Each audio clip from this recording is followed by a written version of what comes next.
There are two Republican Senate races for 2020 that we've been paying very close attention to. And in both of those races, Republican incumbents are in bigger and bigger trouble every single week. And it is delightful news. There's so much bad news going around right now. Bad economic news, bad health news, bad news about the laughable nature of American leadership, the presidency seen as a global laughingstock around the world. This is good news. I'm talking about Arizona and Maine. I'll tell you about both of them, starting with Arizona. In Arizona, Martha McSally is the junior senator. She has never been elected. She was appointed to serve out the remainder of the late Republican Senator John McCain's seat. She's horrible. I mean, truly horrible.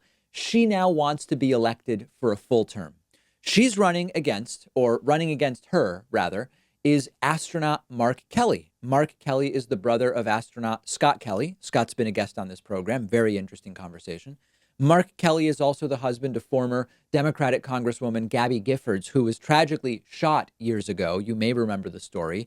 And Mark Kelly would be a tremendously good replacement for Martha McSally. And McSally isn't doing well, and I take great pleasure in that. In the latest poll, Mark Kelly is ahead of Martha McSally by 9 points. This is huge. It's hugely important for the 2020 balance of Senate power, which we've been talking about, because if Democrats are going to take over control of the Senate in November, and it's a very uphill battle, winning this seat back is essentially a necessity.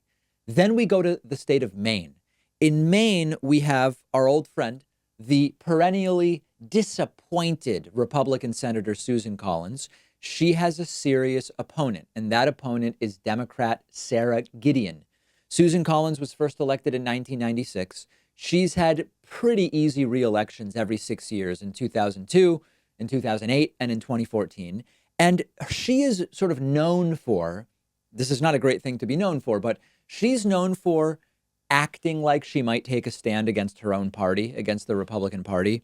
But then in the end, she always falls in line. You might remember that she was very disappointed with Brett Kavanaugh, but then voted to confirm him to the Supreme Court. She was very disappointed with Donald Trump's actions with Ukraine, but voted to acquit him in Trump's impeachment trial months ago, even though it feels like that was years ago. So it is very much long overdue for Susan Collins to go bye-bye. Sarah Gideon is trying. The latest poll is old now. It's from March, but it has Gideon 4 points ahead, very tight.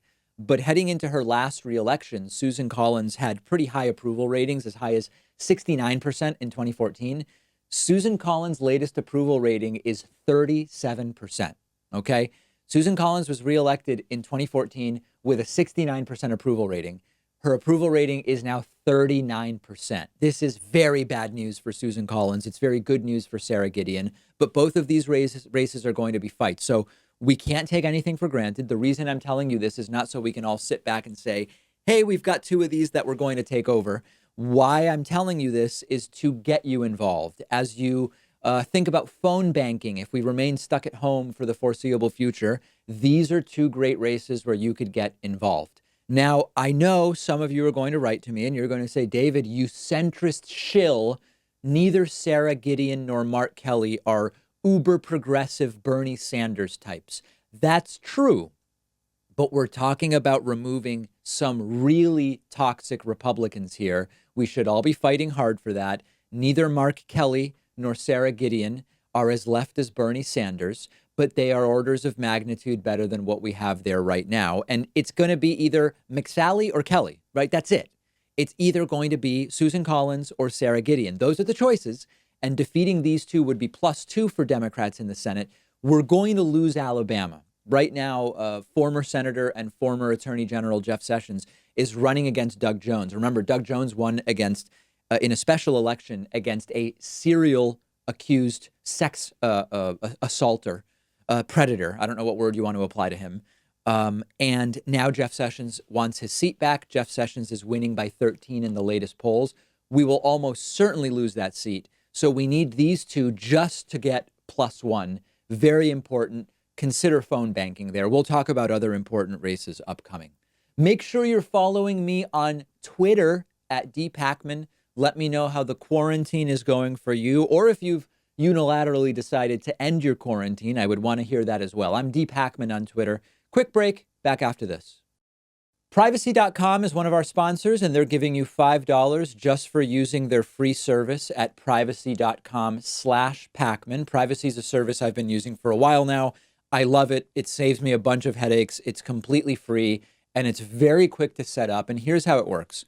When you pay for something online or over the phone, instead of exposing your real credit card number, Privacy lets you generate virtual card numbers. The payments are withdrawn from your checking account, but your real card number stays completely private, and you do it all with one click. You can autofill the card number in your web browser, on the phone. You can create 12 virtual cards a month. You can set spending limits, freeze them, delete them whenever you want. I especially love it for free trials where you need to give a credit card number, because I can destroy the virtual card number as soon as I give it to the company, and I know I won't be charged in the future. If you're ordering food over the phone, why do I need to give a restaurant my real card number if I don't have to? Companies don't have to know who you are. Your real credit card number is protected from the data breaches that happen, unfortunately, more often than we would like, and it's completely free. They do have a paid version with different tiers where you can create more virtual credit card numbers per month, cashback rewards, extra security features. But go ahead and sign up for the free service. It's a no-brainer. Companies can't charge you unexpectedly.